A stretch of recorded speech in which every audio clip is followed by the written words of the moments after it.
One more. One more.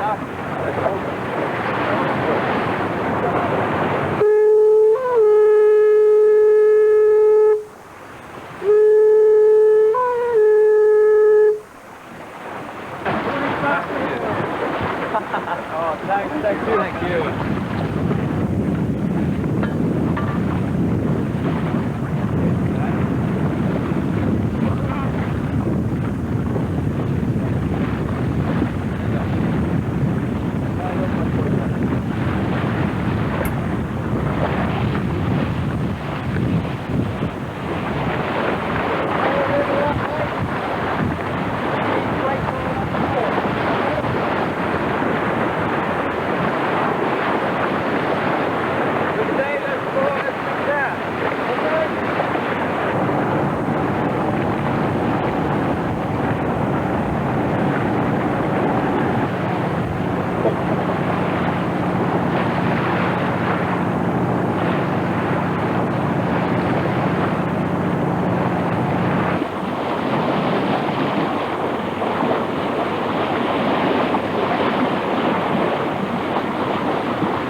He wants to really keep up to windward to go around the other side of the island, really.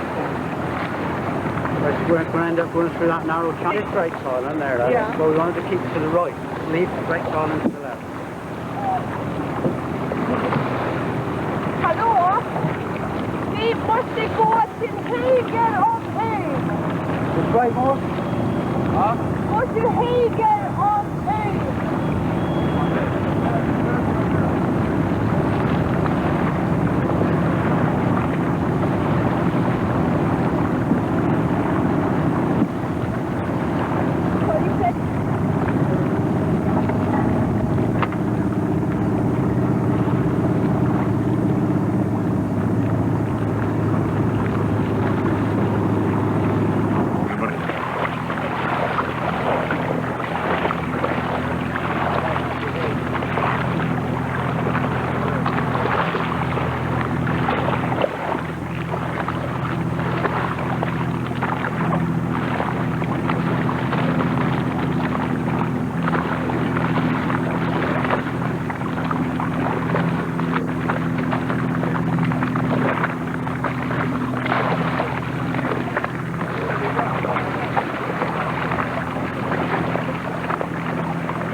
Saturday night saw our sailing club host the Vikings.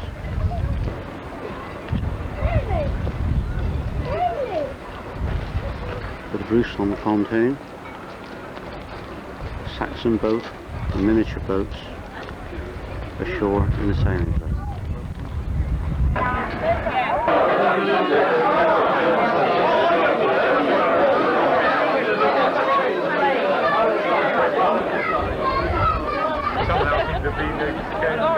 So I've been on the side of being a naval architect design ships and things like that. And history is always interesting. It's just a combination of all these things. And we did a lot of work on third world fishing boats. Scratching my nose. Fishing boats as well.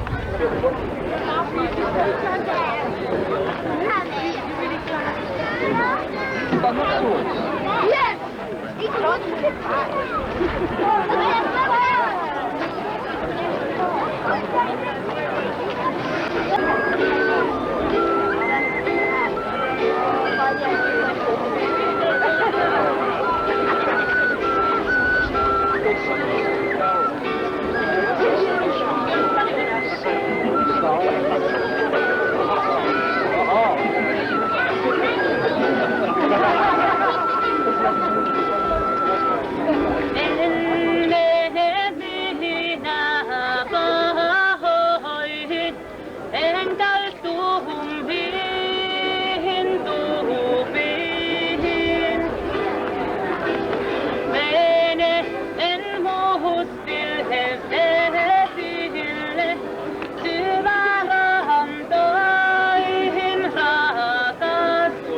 Name, rank and number.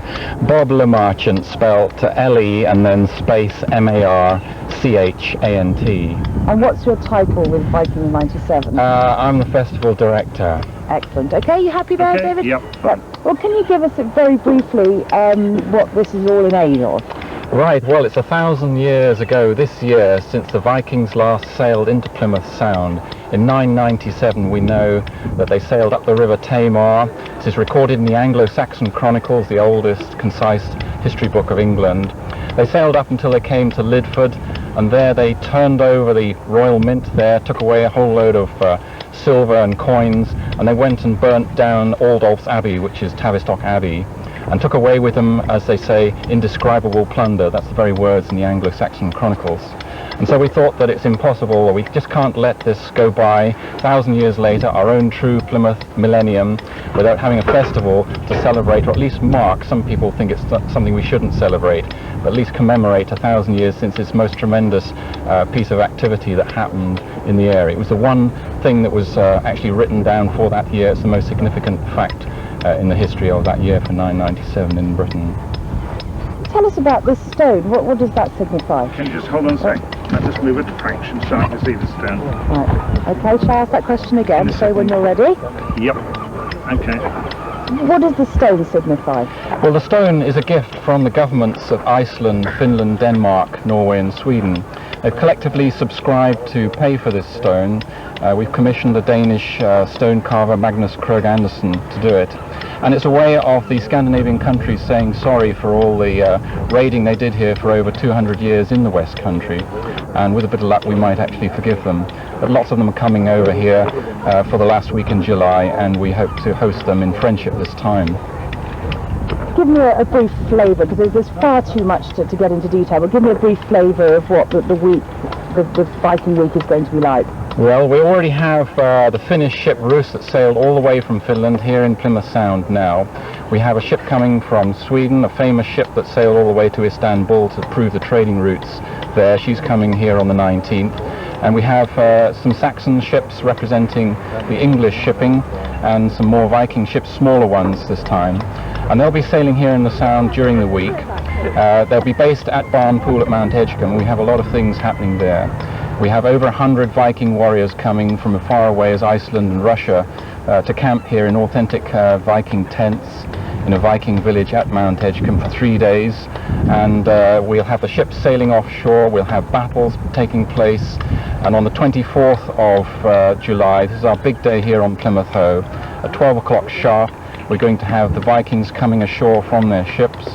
The Magnus Magnusson is going to come down here, famous chap, and is actually going to dedicate the stone here to the festival, and the Lord Mayor will be here to give a speech as well, and the ambassadors from those 5 countries.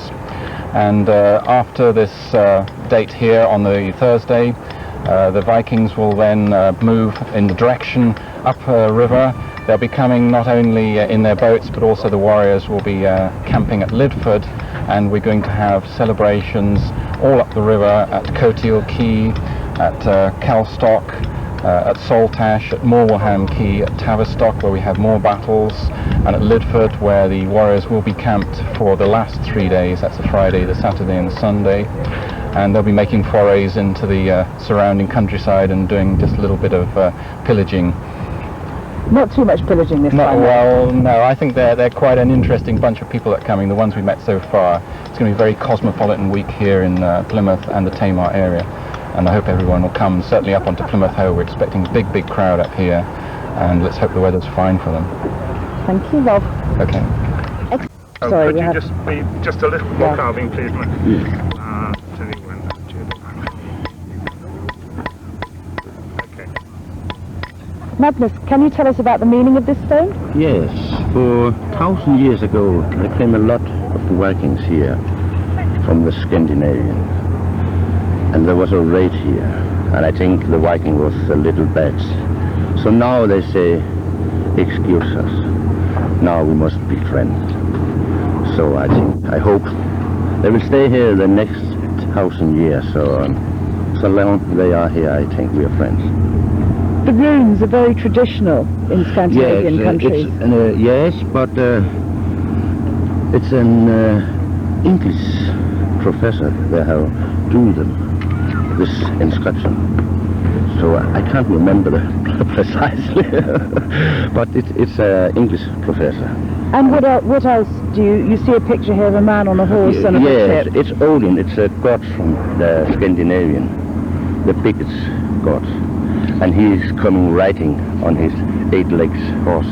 It's a very special horse. He's not a little man, but it's a big horse. And your costume, you dress traditionally to do this work? Yes, I will stay in this. I think for 1,000 years ago a stone thrower was a poor man, so I only have this. I think he was not a rich man. He was like me, not rich. And with this weather, I think you're dressed right. Yes, it's fine today. I can take something off if the sun comes, so it's not a problem. Thank you, Magnus.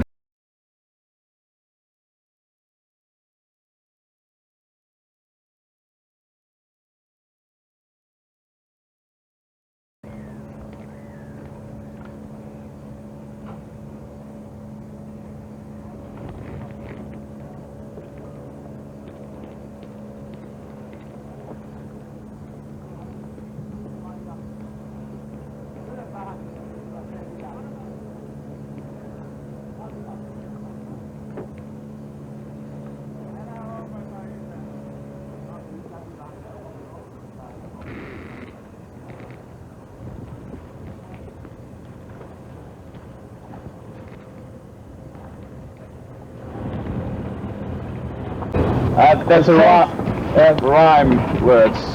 Rune. It's a rune inscription. It's actually 2 rune inscriptions. The red one is I get this in birth present, like birthday present. Yeah. And the red one is saying if you have a good friend, you should like change and give him Exchange gifts. exchange gifts. And the other one, the black one, it's a drinking rule. And it says something about the beer is not so good that you drink as you lose your mind. Something like that. And that was your birthday present? This was my birthday present like 5 years ago. Yeah. So And what, do you carry it on your belt? Yeah. I have some straps that I can tie it up in. How do you like Yeah. I can tie up an axe or again a sword. It won't cut You're allowed to speak. leather. Excellent. That's brilliant. Look at that.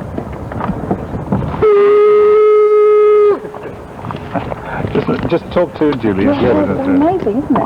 So, and this is traditional that you would sort of like people originally would have carried these around with their beer in for the day. They actually drink them up pretty fast because they're heavy to carry. We have also tradition, when you fill the horn up, you let it go around all the crew members and all the guests that are invited. It works like this. And now it's your turn. It's my turn. Right. Right, woman. Now it's my turn. That's your turn.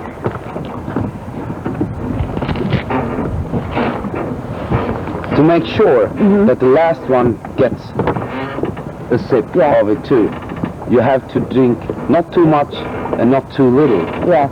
So the last, and that we say around. So we drink lagom in Swedish, and that's laget om, all around. Laget om, all around the people. But you've got to work it out because it's that's the best. That's the skipper's voice. It's my voice. So we have the he has lost it.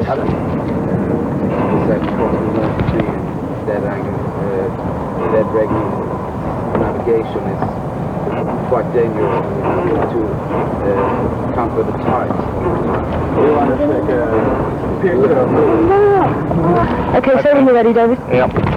Okay, so what do your hands end up like then? Show us your hands.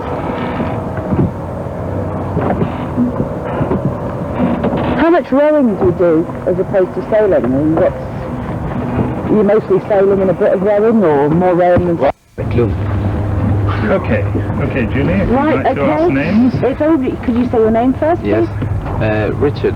Richard. Zetterqvist. Can you spell that? Okay. Z. Yeah. ETTERQUIST. Yeah? My name is Hannu Häkkinen, and I don't even try to spell it. That's it. I can spell it how I like. Yeah? My name is Reijo Kallio. Okay, and? Pekka Heinikainen. And finally our skipper. You can have the crew list. Yeah, I'll have the crew list afterwards and everybody will be able to spell it right. Yeah. Okay, that's excellent. Okay. You haven't changed your name. No, When no, you see me zoom back, Julie. Julie, when you see me zoom back. Okay. Well, I'm going to be an honorary Viking for the afternoon and have a chat with the crew here. How long has it taken you to come from Finland? Actually 2 years it has taken us. The first trip was from northern of Finland to south of Sweden, and then we put her up for winter in south of Sweden, and from south of Sweden we started the 17th of June, and we reached here yesterday. Tell us about the ship. The ship is a replicant built of an old wreck that's found in the Finnish Bay, close down to an island called Lappori. It's built 1996, and the wreck was found 1977, and it has actually been one replicant built before that, but that wrecked in 2 years ago, and this new ship was built, and I think that covers it. In Britain, most that we know about the Vikings is that they came here, they raped and they pillaged. So what are real Vikings like? Tell us. I think most of the Vikings were actually farmers, and the oldest son inherits the farm, and the younger sons have to find out something else to do. So that's the story. Ready? This is so warm. It's great, isn't it? Okay. Right, ready? Yep. In Britain, we tend to think of Vikings as rape and pillage, but what were the real Vikings like?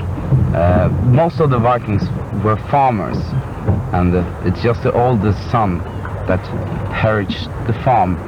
So the younger sons have to find out something else to do. I guess you guys are going to be a little bit more mellow in Cornwall this time than you were 1,000 years ago. We have actually been invited here, so we come in peace this time. It's the beer that we come for this time. I hope you have a great time. Thanks. Are you ready? I'm ready. Julie. Julie. Shh. Okay. Go.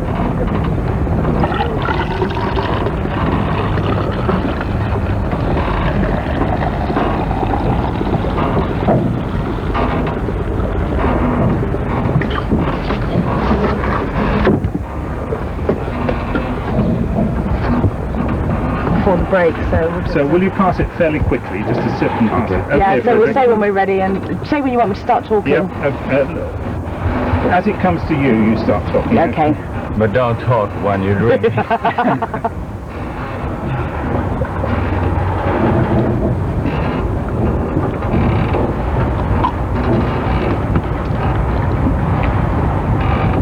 I'm an honorary Viking for the day. If you want to see what it's like to be a real pillager, join us after the break.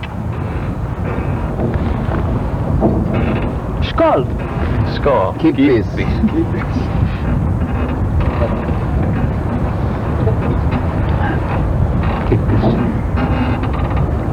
Hey, give me some beer to me. Okay.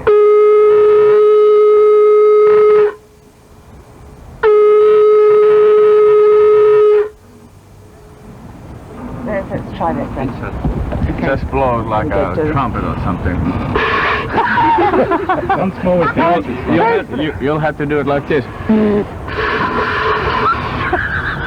It's so kind. Go on, you try it, Once more. Purse your lips. No. Purse your lips and then put that to your lips. More like a trumpet. Can we try it again? Just could you blow it and then give it Yeah, to go Julia? on. Make a mess of it, Julia. I will. You don't need to ask. Go on. Yep.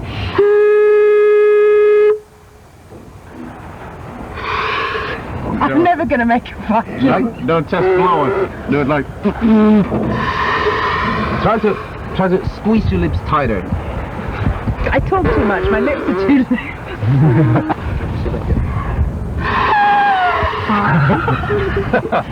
Young I'm better at drinking out of it than blowing Yeah, into but then it. you have to have it like this and pour.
alive. Now, the year is 997 and the news isn't good. The Viking army has just landed in Plymouth and is about to invade the West Country.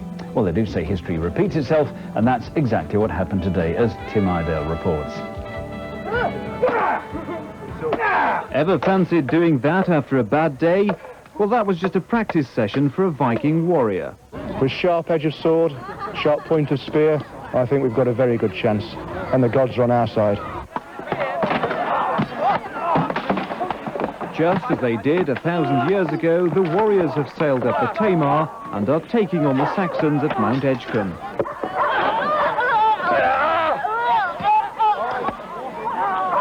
Well, they stuck to the historical, if not the most popular version of events. The Vikings won. Cheers! Normally you'd expect to wipe out at least a few of them, but I think, as far as I was aware, most of them survived, which is not particularly good. Towns and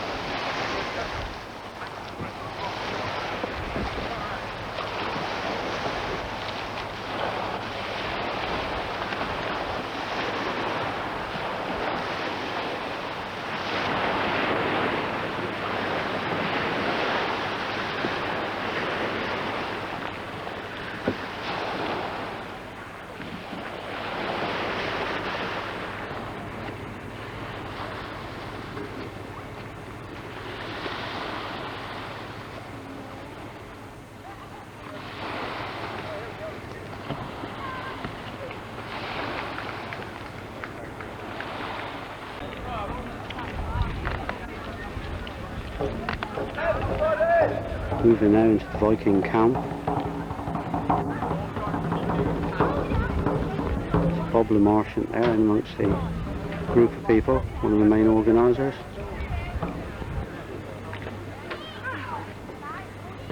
Now right in the Viking encampment. Right, this is what you call a semicircle. Right, okay, very good. Guy, these are your tickets for tomorrow night. How many people have you got here? Okay, there are 40 tickets for the hog roast tomorrow night there. You'll stack some of ours as well. And all of us where the Vikings, all the ones who aren't here yet, will be here at 10:30 in the morning in full kit with everything we need to go to the hoe to leave and march down to a place that is where, Bob? Where the little Kreml ferry comes in across from Plymouth. Right. Tourist boats come in to pick you up. Right. Just on the quickest way. Just past the just past the tea rooms. Just when you go out the far gates of the site. See where the ferry comes in. It's about a 10-minute walk. So if we're at 10:30, we must all be in position, ready to go towards that ferry. It won't leave without us, but if we're all in one big block, no one will get left behind. Okay? Huh?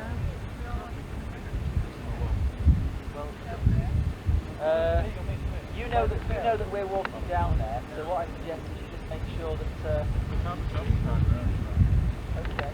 So your one chance Guy is produced. He's aware of the schedule. So once we all get on that ferry, and it looks like all the fighters are assembled, if anybody's missing, tough. We're gonna go. Okay? Right, Guy, would you now like to explain what's happening on Plymouth Coast? Okay. Right. Phil's waiting Right at the back. around.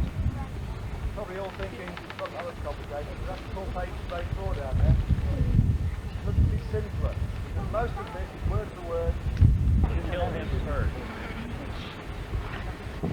Right. You've got the two of the Viking forces, Phil, yeah? Yeah. Okay. I'll give him Phil a copy. There will be no problem with the prompt because we've got walkie-talkies between the PA point and the muster point. So somebody there saying like, Vikings go, go, go or whatever. Before we hit your script, just give us a stage-by-stage, blow-by-blow version of what happens. We get off the ferry at the other side, and then what do we do? Right, it's down to you. I know our people have already spoken to them. Considering the amount of TV cameras, etc., don't know how many of you are familiar with the host site, but when you come in off the ferry, you get ashore. It's basically got almost like zigzags of like nice country paths through gardens going up the hill. Very, very picturesque and very pretty at this time of year. Unfortunately, if it's like this, it's very hot as well. Unfortunately, we asked them to lower the path down, but they said they couldn't manage that. I think it would look damn good if we did actually march up there, rather than just bimble up in our own time as a rabbit. I've got a good idea. Why don't you march up there, because you like to do that, and we'll bimble up as a rabbit. Horrible as we really are.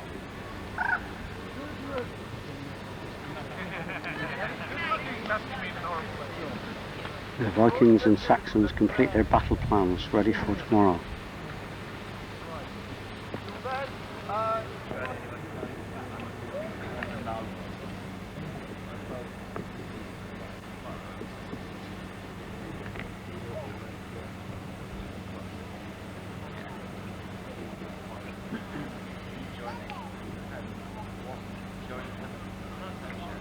This has been 2 years of planning. You're into the event.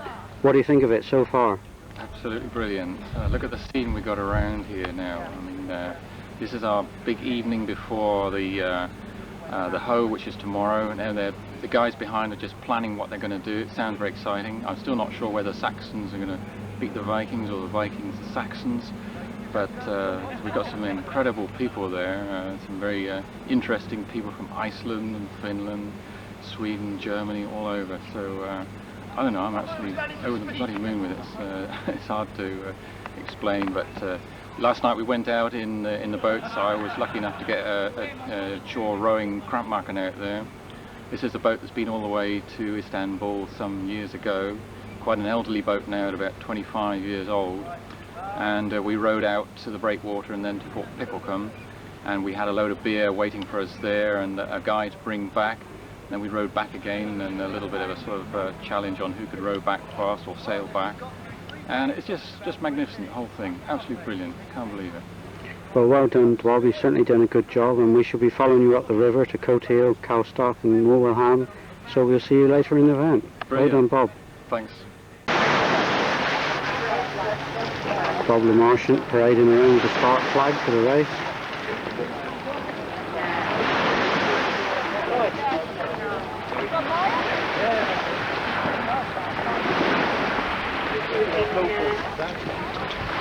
I think you ought to give them a chance for a beer before they go off after a hard the others are rest. actually going to go now. Who's going to go? The others are? Yeah, the Giffers are going to go, and I think John Steele's getting ready to go. Oh, so right. They can catch us up if they can. Right, okay. That's probably a way to do it. Okay. We're going now. So, right. You got this one going as well, Frank? Yeah, it's doing a lot. Coming up for a finish now. In a good race. Not too sure how much extra mileage the gigs have done, but we're coming in for a finish. You can just see the front of Anglanville there. Got to wave your flag. I think everybody wave your flag, Bob. Yeah, mate. Yes! Saxon ship wins! Hooray!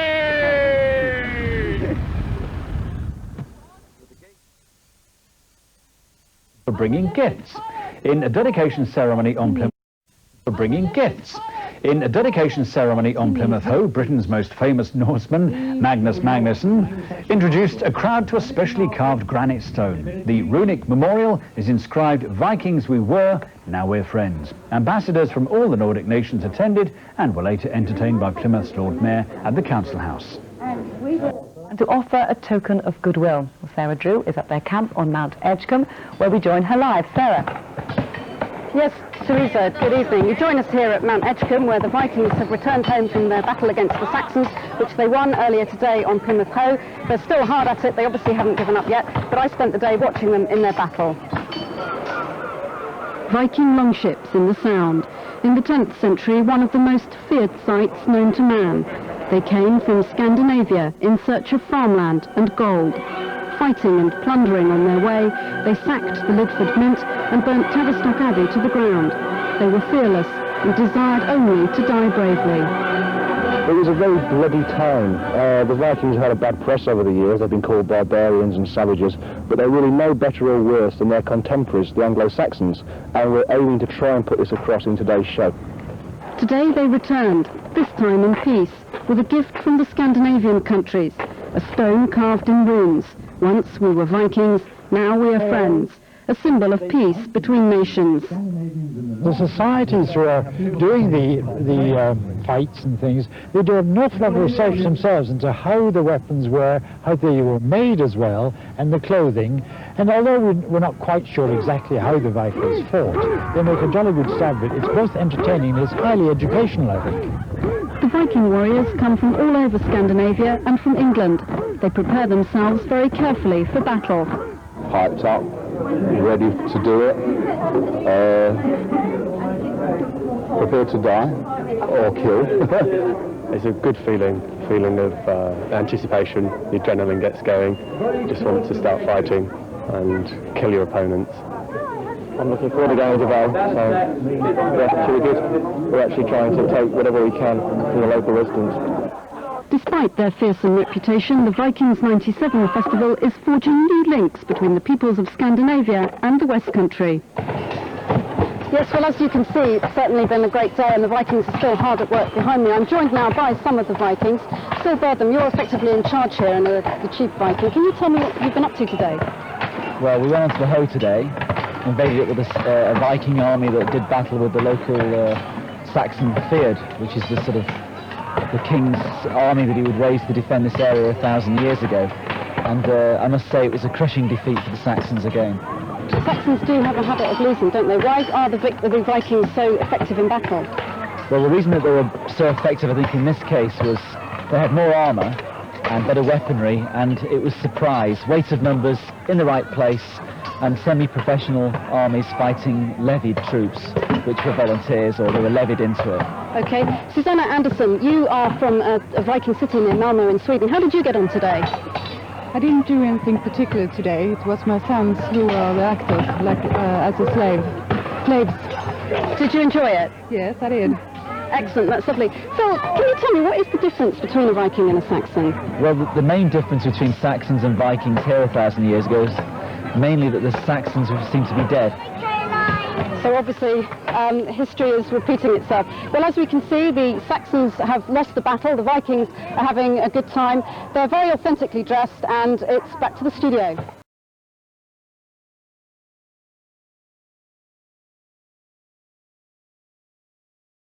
On the tide.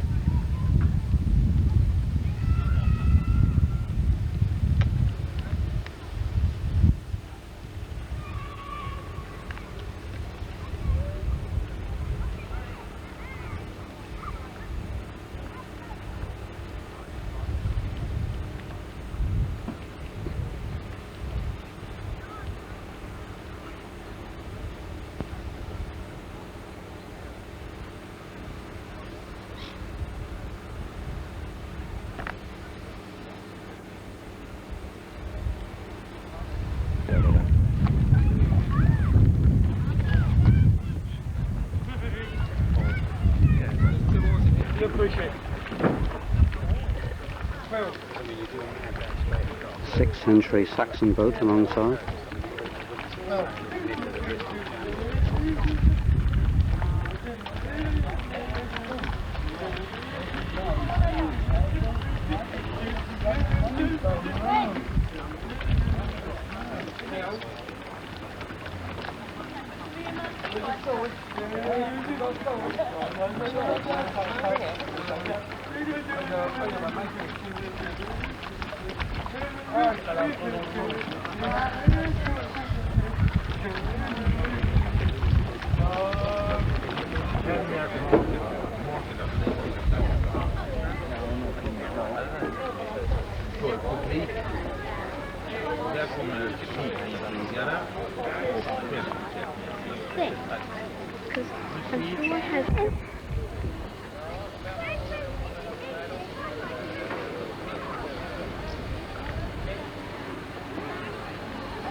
Taking on all these Vikings and Saxons. Well, they look a bit big.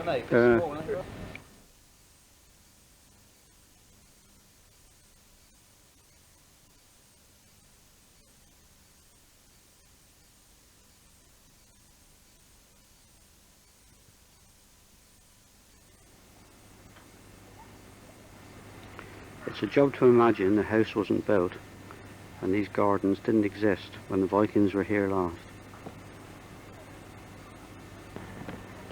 With the evening tide, our mixed fleet make their way to Tavistock.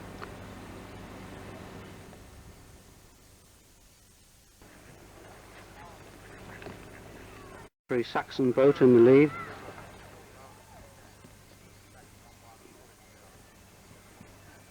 Passing Danescombe.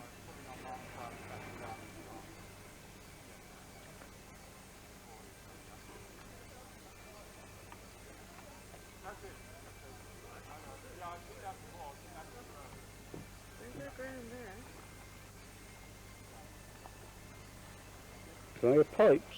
Is there a piper on board? Dave Oliver? Do anything for a shilling?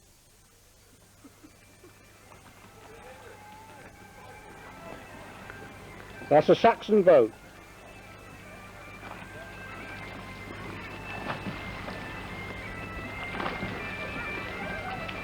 Lovely, isn't it?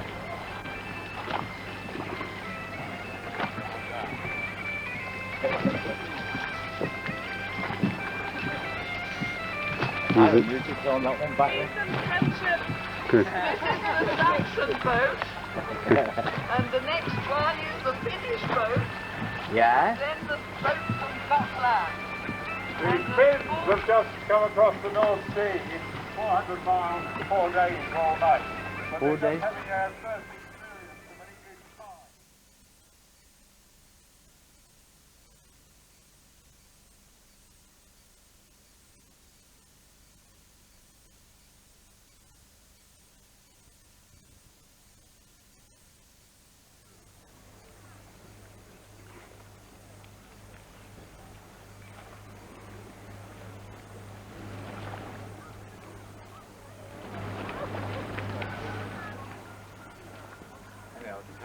When they're not there, if they do want to use them more and they can use a couple of more.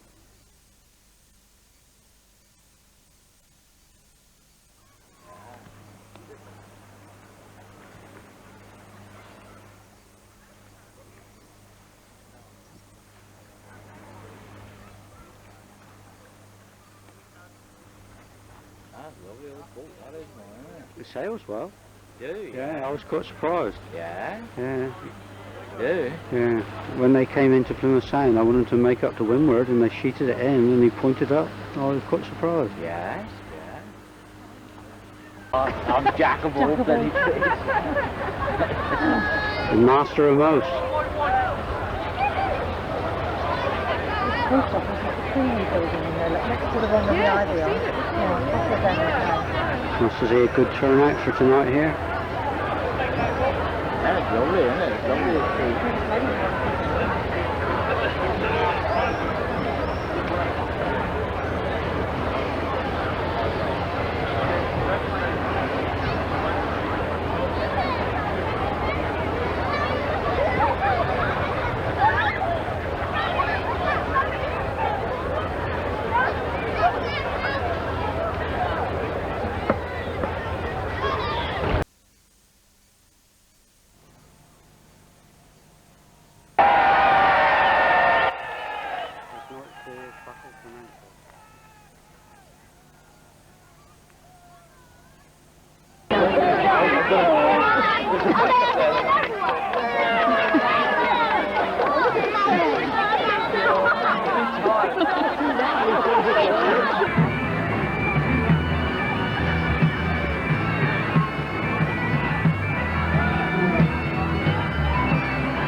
Riverfront with 1,000 years of nightlife.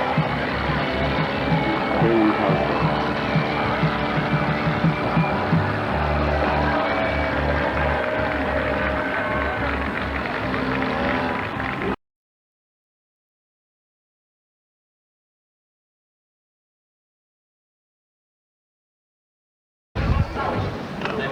The week's events rounded up with a Saxon feast.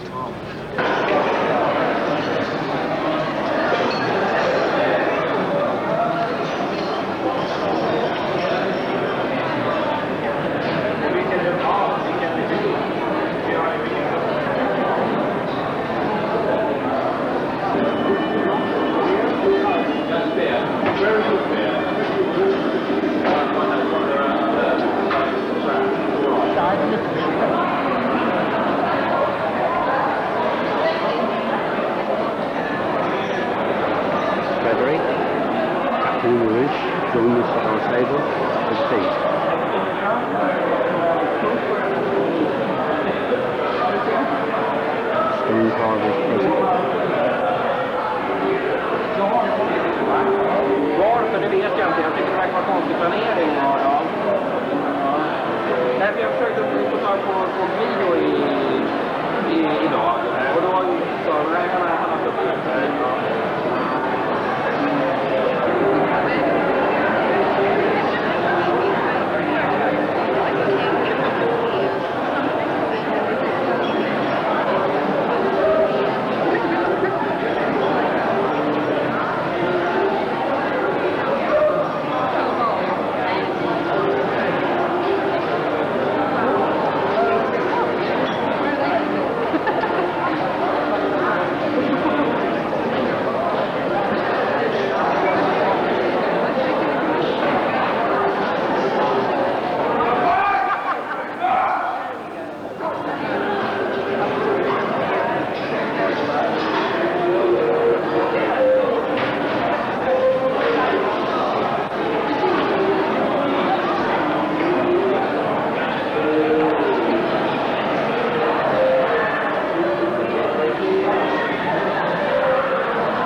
Didn't wake up again. It's a shame it wasn't like that. The New Age pirates, aren't Oh, you? New Age pirate. Oh, That's how why silly of me. we don't break well. Right, no one's got it.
He's a big lad, isn't he? Makes me look small.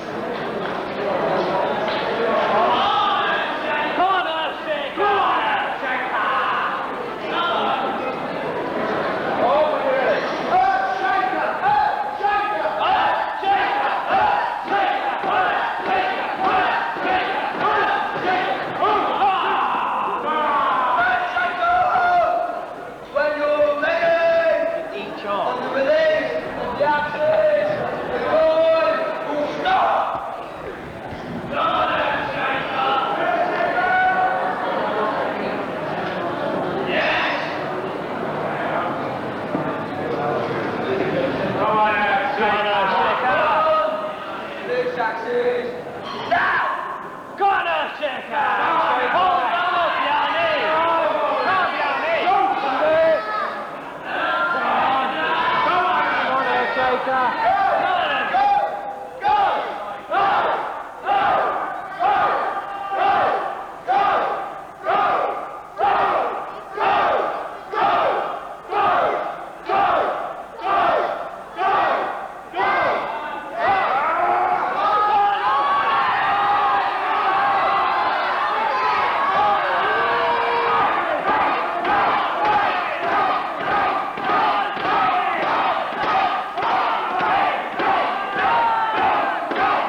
I know it's been a lot of hard work, but the local people and the visitors really appreciate everything that you have put into this visit. And I know that there have been some people have said to me, why are we celebrating or commemorating something that happened so long ago and perhaps was not something that the people of Tavistock and this area wanted to remember.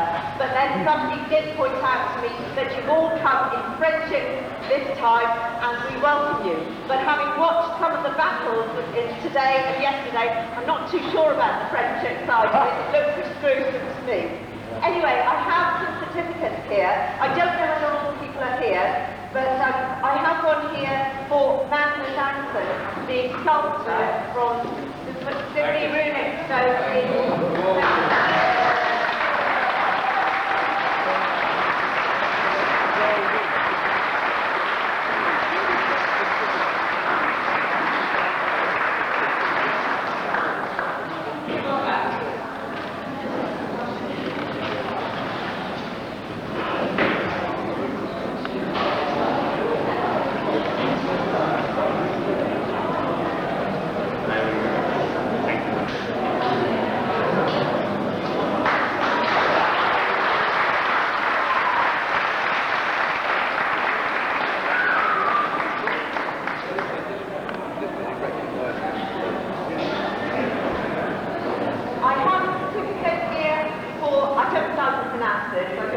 the captain of...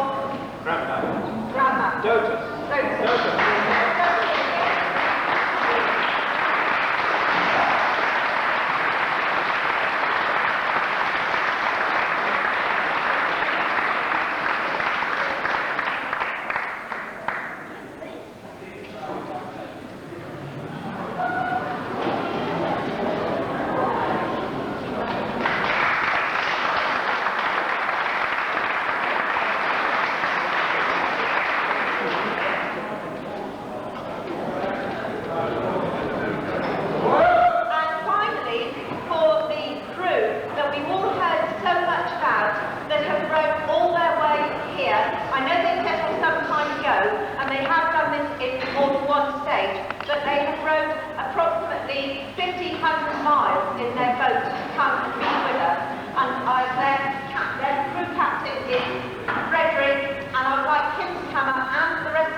We wanted to make sure that this festival was held in the spirit of friendship, and there's absolutely no doubt that it's been a success from that point of view.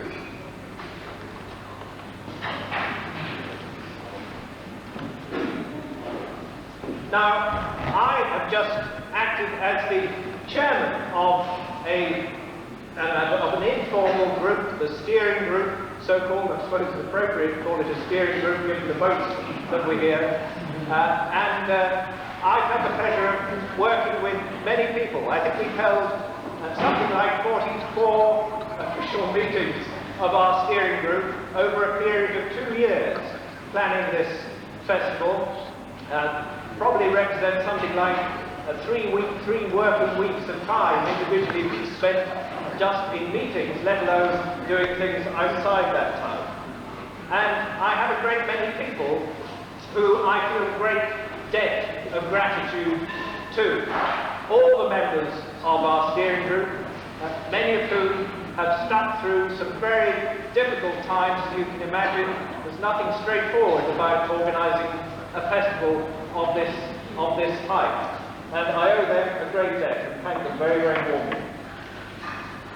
I think probably we've broken a lot of rules to get this far, but I'm delighted with the response that we've had. Now there are people I do want to just single out this evening. I could read out a long list of probably about Chris Thomas, who's sitting at the back there, and together for what they have achieved. Those two people, I'm sure you can guess, are Bob LeMarchant and Anne-Marie Hopkins.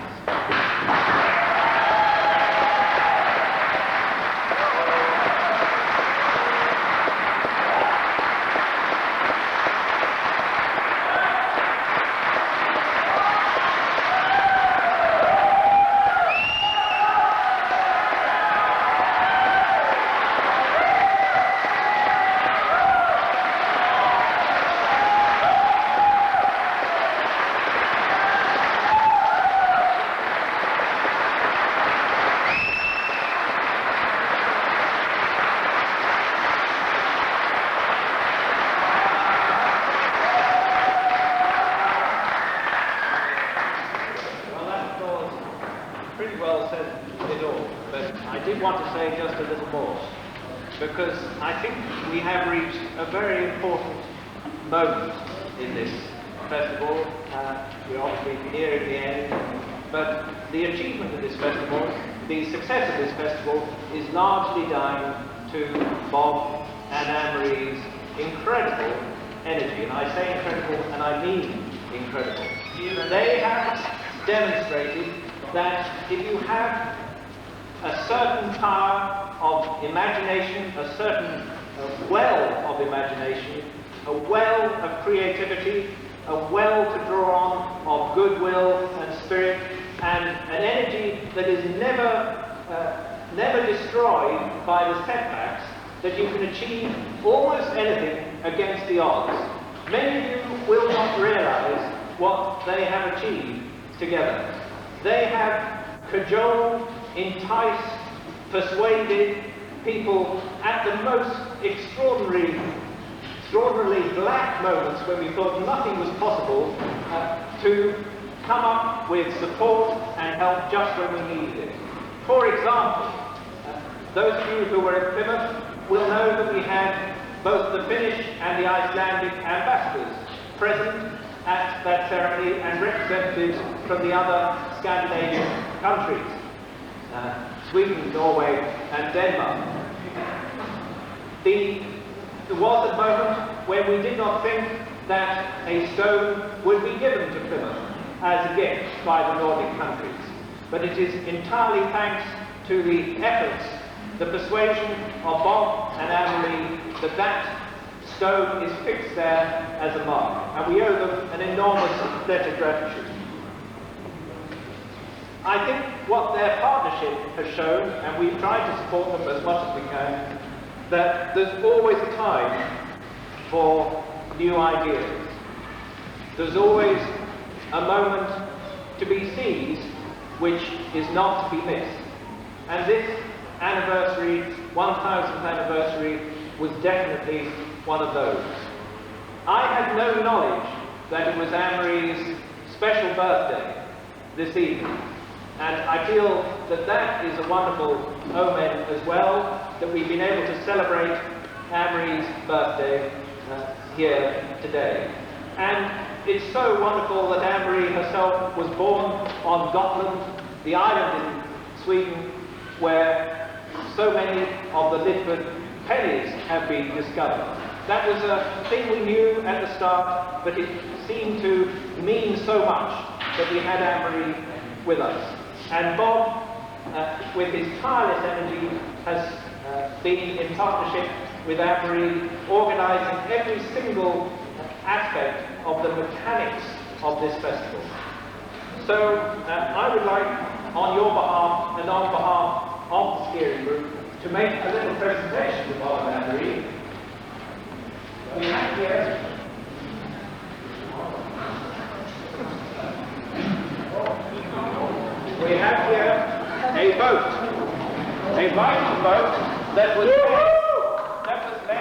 by David Howarth, who is standing on my right, and it gives me enormous pleasure, and from the depth of my heart, to thank you both and to give this to you as recognition for everything that you've done for this wonderful festival.